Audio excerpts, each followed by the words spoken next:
Okay, let's see here. Good morning, class. Good day, sir. So today, as what I've mentioned for past few weeks now, today we'll be having your final exam. And I hope you're ready, because this will be hard.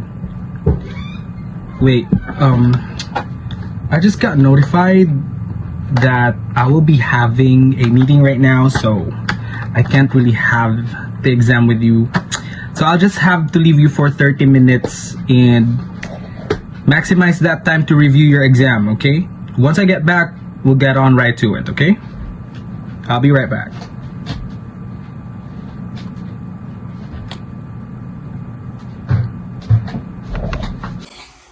Now I have 30 minutes to study my notes.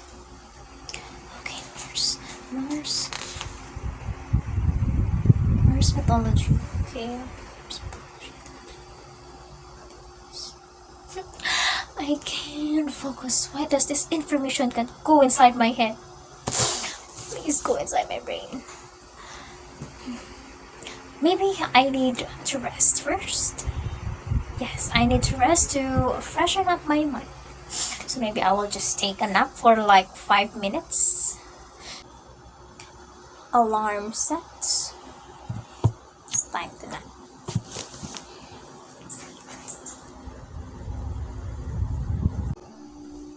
What is this place? Am I dreaming? How are you guys?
We are the Fantastic Five, and our mission is to help you review your exam.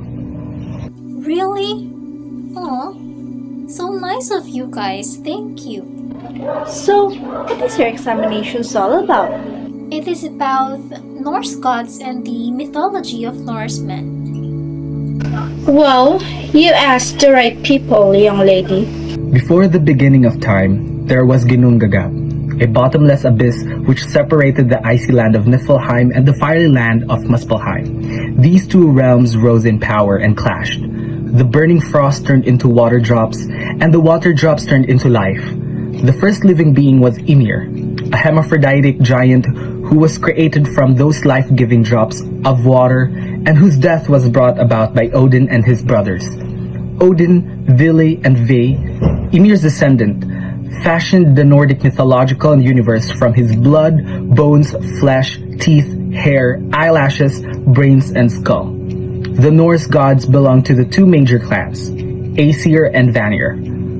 Odin, Frigg, Thor, Loki, Balder, Hod, Heimdall, and Tyr are the most elevated representatives of Aesir and are known as the main gods.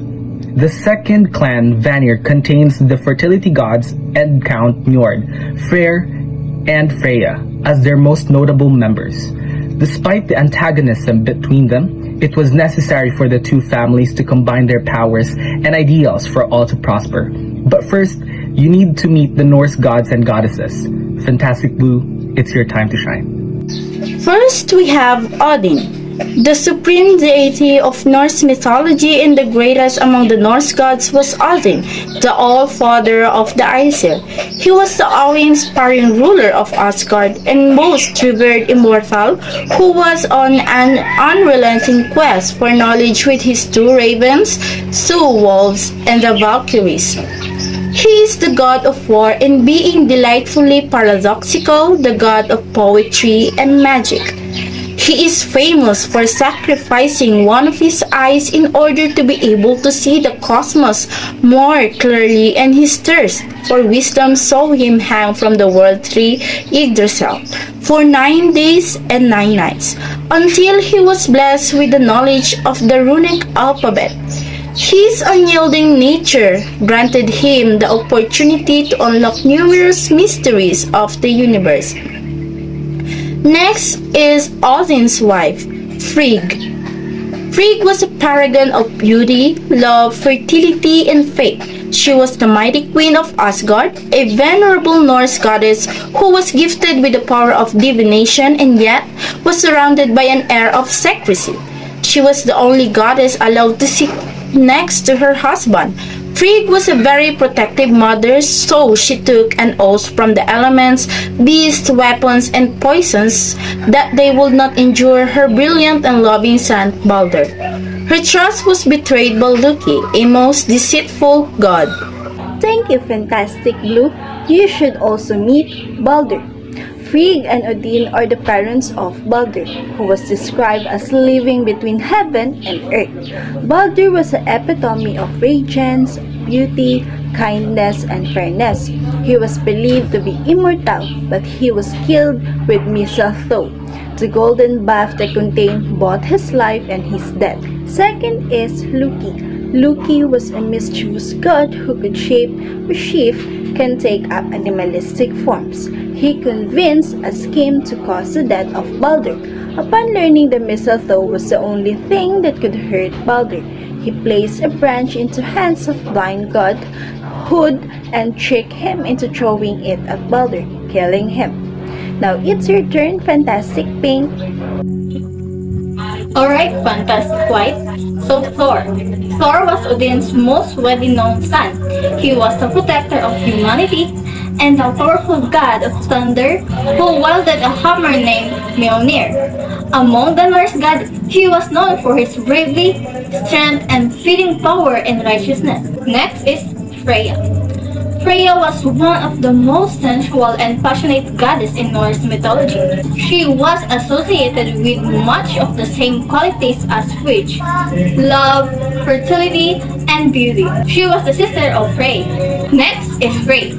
Frey was the god of the fertility and one of the most respected gods for the Vanir clan. Frey was a symbol of prosperity and pleasant weather conditions. He was frequently portrayed with a large phallus. There are still 4 gods and goddesses, and it will be explained to you by Fantastic Black. Oh yes, thank you, Fantastic Pink. Heimdall. Heimdall, known as the shiniest of all gods due to him having the whitest skin. He was a son of Odin who sat atop the Bifrost. Bifrost is the rainbow bridge that connects Asgard, the world of the Aesir tribe of gods, with Midgard, the world of humanity, and remained forever on alert, guarding Asgard against attack. Next is Hel. Hel was the goddess and ruler of the Norse underworld of the same name, also known as Helheim. She has pale skin and appears to be death-like. She nurtures and houses any who enter her realm. Next is Vidar. Vidar was another son of the supreme god and Grid, a giantess, and his powers were matched only by that of Thor. Next, the last is Vel. Vel was the son of Odin who avenged Balder's death by killing Hod, the god who pierced Balder with mistletoe. Thank you so much. How about the mythology of Norsemen? Relax, let me begin with the chapter 1. Yggdrasil, the world tree, the creation story. Ymir the frost giant, Yggdrasil the world tree, Audumhild the world cow, Odin the all-father, Asgard the Ado of the gods, Gladshem the god's palace, Valhalla Odin's hall of heroes, and the Valkyries, Midgard the earth of humans, Bifrost bridge from Asgard to Midgard, Heimdall the bright roams through Midgard the skies as Rig the worker, breeding the three human classes of Troll, Corruptions, and Lord. And the chapter 2, Odin in search of wisdom, realizing he needs wisdom and knowledge to prepare for the coming war with the giants. Odin roams the universe. He gives one eye to Mimir to be allowed to drink from the well of wisdom at the root of the world tree. He hangs himself on Yggdrasil for 9 days in order to understand death. Golvi, the beautiful giants, provokes war with the Vanir, the gods of the air, until peace is made with their leader Njord, lord of Vanaheim, who settles in Asgard and fathers the fertility gods, Frey and Freya. Mimir and Honir, Odin's brother, go to live among the Vanir as hostages. Mimir is beheaded. Odin keeps his living head by him to speak wisdom.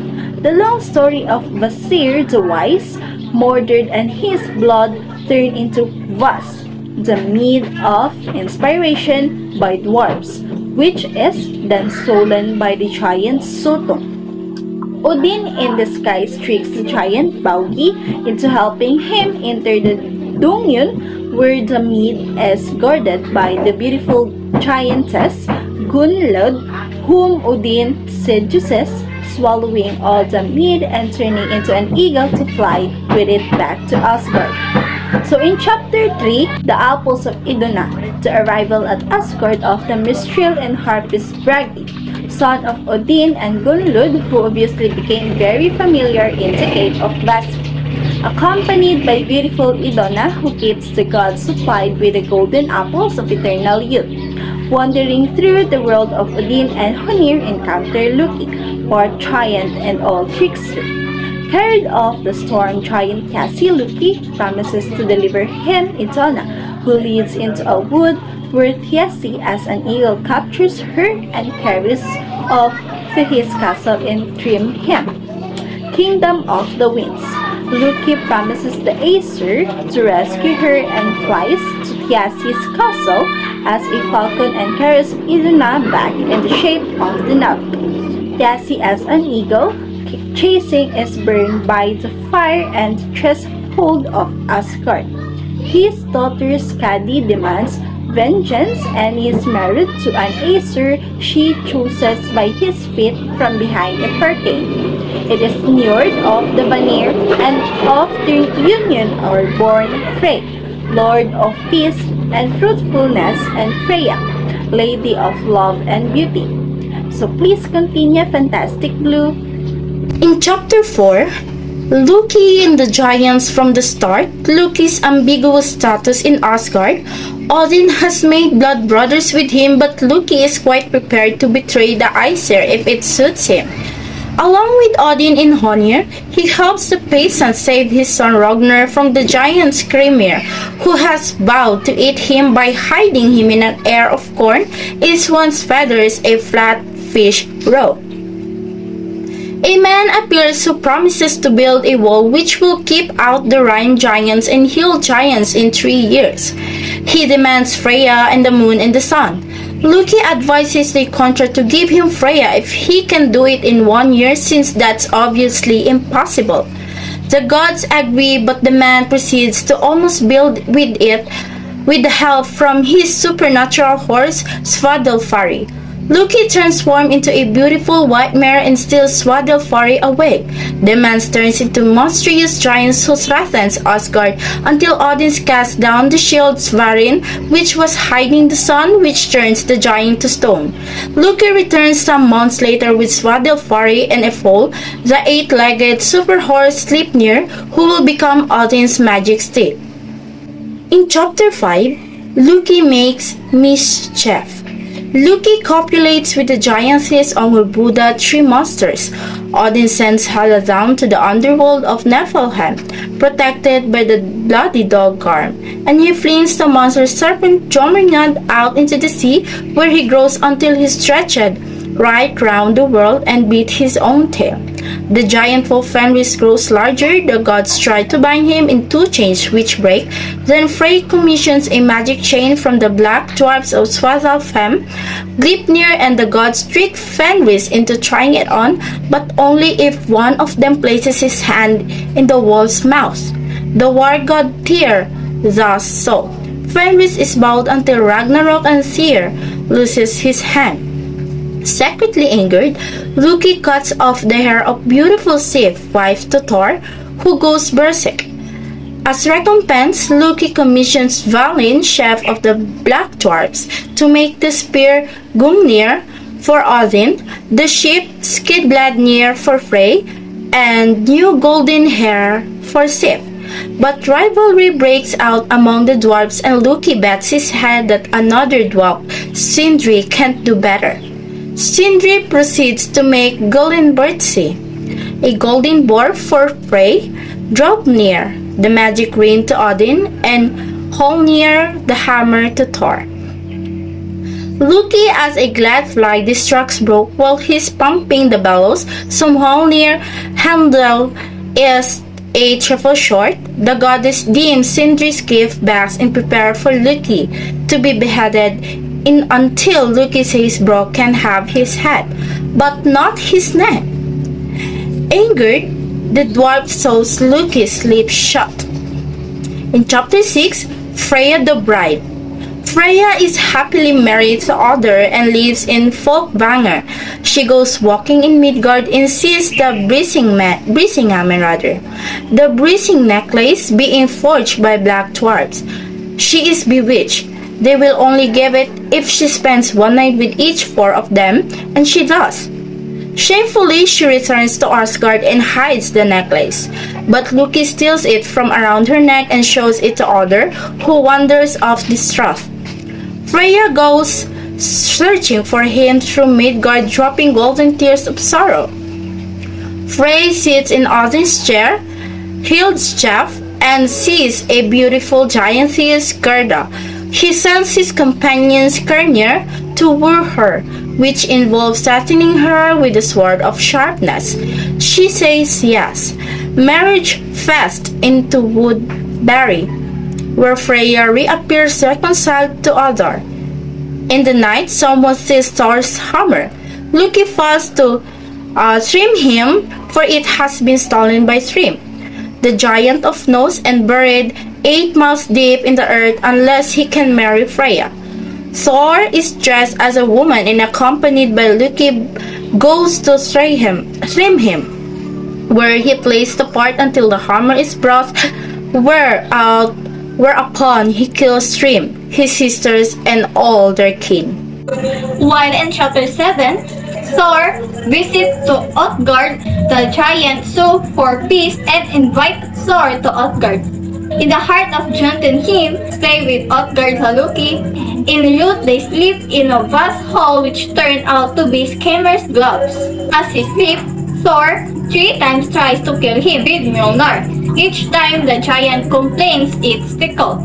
Arriving at the giant castle, they are challenged to an eating contest, a running contest. Then Thor is invited to drink from a horn, to lift a cat off the ground, then wrestle with an old lady. As the god leave, Utgard Loki reveals he was Skimmer, and Thor's 3 hammers blows knocked bodies in mountain range. The foot race was against. The eating contest was against fire. The other end of the drinking horn was in the ocean, and Thor drank a lot of it. Creating the first tides, the cat he lifted off the floor was the world snake Jormungand, and the old lady was Age. In chapter 8, Odin goes wondering the tale of the brothers Agnar and Gerald, how they stay with Odin and Frigga pretending to be kindly humans, how they sail back to their kingdom, but Gerald pushes Agnar in his boat to the sea, inherits the kingdom, but Agnar returns to be a poor servant in his brother's court. and how upon visiting Odin in disguise is ill-treated and tied between two fires for 8 days, until he sing a song about the creation of the heavens, and Gerald in his fury to release him trips over his own sword and impales himself. Odin wins a knowledge competition with the giant Volsunr. Odin challenged the giant Rudnir to a horse race between Sleipnir and Goldenmane. Odin wins and invites Rudnir to Asgard, where he gets drunk and insults everyone. Thor challenged him to fight at Jotunheim. Rudnir's home smashes into Thor's hammers in Mignir. The home is shattered and scattered all the flint we find in the earth.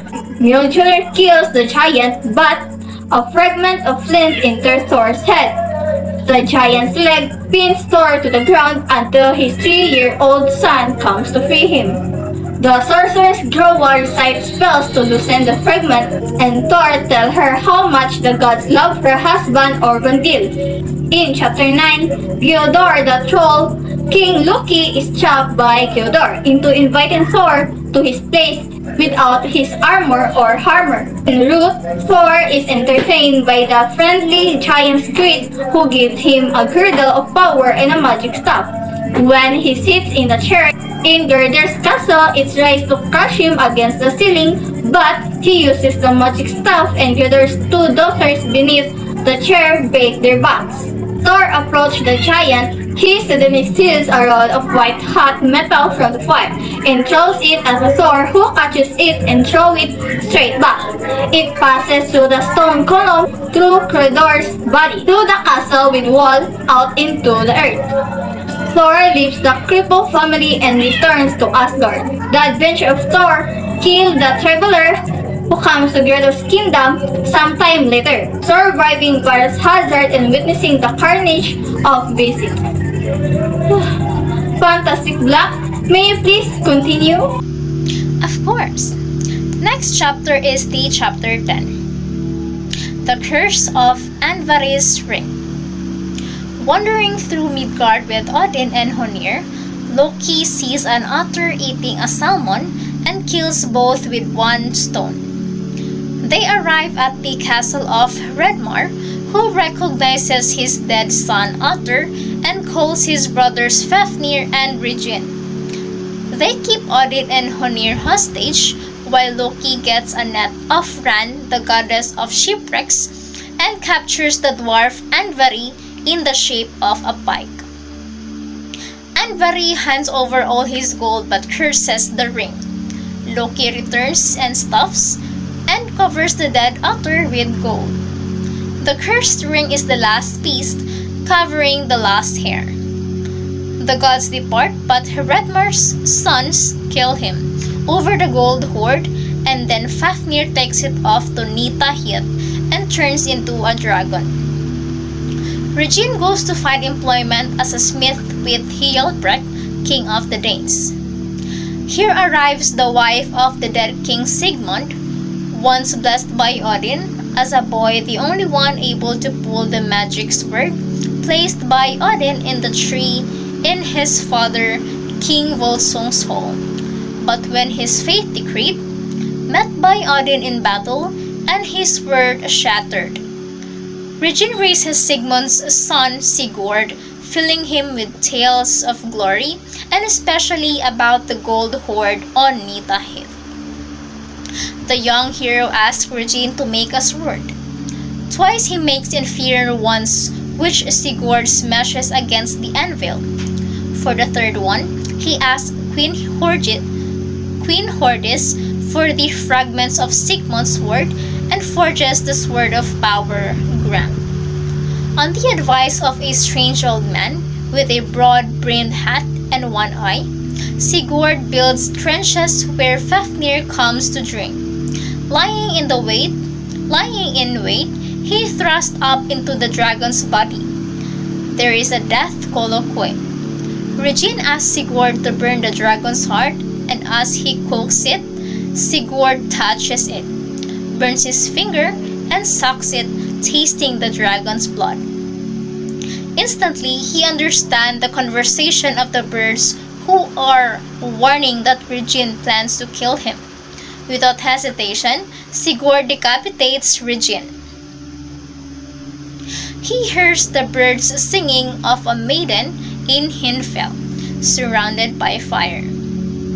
He rides his horse through the fire and wakes the maiden from her sleep. It is Brynhild, a Valkyrie, who disobeyed Odin and was pricked by a sleeping thorn. She serves him mead, they apply their throats. She encourages him to deeds of prowess, so he rides out of the flames to the court of King Gwiki. Sigurd wins fame with Gwiki's son Gunnar and Hogni, but their mother witch queen Grimhild magics his drink to that he forgets Brynhild and falls in love and marries Gudrun. Then one day, Gunnar decides to go try his hand at the maiden who lives behind fire, but he can't ride through, not even when Sigurd lends him his horse. Grani, only when they exchange shapes, so that it is Sigurd in the shape of Gunnar riding Grani, can he cross the flames. Now he wins the surprised Brynhild, who marries Gunnar and comes to live at King Gwiki's. One day at the river, Gudrun reveals the deception to Brynhild. Gunnar never rode through the flames. Brynhild is distraught. She confronts Sigurd, who knows the truth but has kept silent to honor his blood brotherhood to Gunnar. Distraught, Brynhild tells Gunnar that Sigurd lay with her, and Gunnar and Hogni commission their thick brother Gothorn to murder Sigurd in his bed. Brynhild kills herself. They are both burned on a pyre. The widowed Gudrun is married by King Gwiki to King Attila the Hun. He invited the brothers Gunnar and Hogni but captures and tortures them to reveal the location of Fafnir's hoard. Atli cuts out Hogni's heart. He binds Gunnar and throws him into a pit of snakes. Gudrun sends her brother a harp which he plays with his toes to charm the snakes, all except one, which bites and kills him. In revenge, Gudrun conspires with a thrall to murder Atli in his bed, then burn down his stronghold, killing everyone in it. She throws herself into the sea, and the curse of Andvari's ring is finally quenched. Next is the chapter 11, Aegir's Brewing Kettle. Aegir is the ocean giant, husband of Ran, whose net Loki used to catch Andvari. Aegir holds feast on an island in the Kattegat for the souls of drowned sailors, waited on by his 9 wave daughters. He invites the Aesir to a feast, but only if they can provide a kettle big enough. Tyr says his grandfather, the giant Hymir, has such a kettle, so he and Thor journey to Hymir's castle. Hymir invite them fishing, and while Hymir catches 2 whales, Thor hooks the serpent of Midgard, Jormunghand, until Hymir cuts the line, which Thor smacks him in the head. Back on dry land, they feast on the whales. Then Thor must win the kettle by shattering a beaker. His mother tells him the secret. It can only break against Hymir's thick skull. Having broken the beaker, Thor picks up the mighty kettle and wears it like a helmet. Back at the river, Alivagar, which divides Midgard from Jotunheim, Thor has a long fighting with the one-eyed ferryman. Yes, so here's what happened in chapter 12. Chapter 12, the death of Baldur in Breidablik. On the island of Ida dwelt Baldur the Beautiful and his fair wife Nanna, and his blind, gloomy brother Hoder. He foretells his death. Odin rides on Sleipnir to the river Gjoll, the border of Niflheim with Hel, where the dead who don't die in battle go. The skeleton-made mogul guarding the bridge lets Odin pass to ride through the ironwood to confront the hellhound Garm and turn aside to raise the dead prophetess Volva to predict Baldur's death. Arriving back at Asgard, Odin finds Frigga has made everything in the universe promise not to harm Baldur. The gods amusing themselves, throwing spears and arrows and axes at the indestructible Baldur. But Loki changes into an old crone and questions Frigga, who concedes she didn't extract that promise from one thing, the mistletoe which grows on the oak east of Asgard. Loki fetches the mistletoe, sharpens and stiffens it using magic, and then guides blind Hodor's hand to kill his beloved brother. Baldur is set on his longboat Ringhorn, and as she bends to kiss him, Nanna falls dead. Only a giant can push the flaming boat out of the sea, and a great cry goes up from heaven and earth. The same cry as greeted the death of Osiris and the agony of Christ. Hermodur, the messenger of the gods, rides down to Helheim, past Mudgol and Garm to confront Hela and ask for Baldur back, only if every living thing weeps for him, says Hela. So Hermodur returns to incite the whole universe to weep over Baldur, and it does, except for Thok, the wicked giantess. And so Baldur remains in Helheim, and Odin knows Thok is none other than Loki. Now, Chapter 13, Vali the Avenger Odin tasked Hermodur with riding Sleipnir to the far north to bind Hrothiof, the wizard in his castle of green ice, and force him to foresee who the Avenger will be. Hrothiof says Odin must woo Rinda. So, Odin travels across Midgard to the kingdom of King Billing. He gains control of the king's armies and leads them to victory. But Rinda rejects him. He returns disguised as Hrothio, the goldsmith, and offers Rinda a priceless bracelet and ring. But she rejected him. A third time, Odin appears as an ardent young lover, and Rinda asks him to come to her bower secretly. But her dog barks and wakes the whole palace, who comes running. Odin touches her and makes Rinda mad. Days later, he reappears as the crowned Vecca and promises King Billing to cure his daughter if left with her for a day and night. This is what it takes to woo and impregnate her. Sometime later, a little boy with a bow and arrow walks up Bifrost Bridge to confront Heimdall the Watchman. It is Vali. He grows in size even as the gods watch, takes his bow and arrow to the woods where blind Hodor is walking, and despite his magic shield and spear, shoots him dead. Vali rejoices. Hodor's spirit goes down into hell to meet his dead brother Baldur. Chapter 14, The Punishment of Loki. Loki goes and hides at Fenrir Falls. Odin sees him from his chair, Hlidsinkjalf. The gods find a half-finished net and finish it and trawl the river for Loki in the shape of a salmon. As he leaps out of the water, Odin clasps him tight, which is why salmon's tails are so slender to this day. They bind him with the magic sinews to 3 enormous rocks in a cave under Midgard and suspend over him a venomous snake, which drops agonizing poison onto him. Chapter 15, The Ragnarok. Odin visits the prophetess Heid, who foretells Ragnarok. The Fimbul winter will come, covering the earth for 3 years. Depravity and greed will ruin man. The wolf's skull will swallow the moon and the sun. Fenrir's wolf breaks free. Jormungand swims ashore, flooding Midgard. The ship Naglfar, made of dead man's fingernails, approaches. The sky splits open and the Surtur leads the sons of Muspel over Bifrost Bridge, which breaks beneath them. Loki is set free and comes with Hymir, leading the Frost Giants and the Hellhound Garm. Surtur kills Frey, who gives his sword to Skirnir to win the giantess. Garm and Tyr kill each other. Thor kills Jormungand but staggers 9 paces away and dies from its venom. Loki and Heimdall fight to death. Odin is swallowed by Fenris, who is killed by Odin's son, Vidar. Triumphant Surtur spreads fire over the entire universe, which is consumed in flames.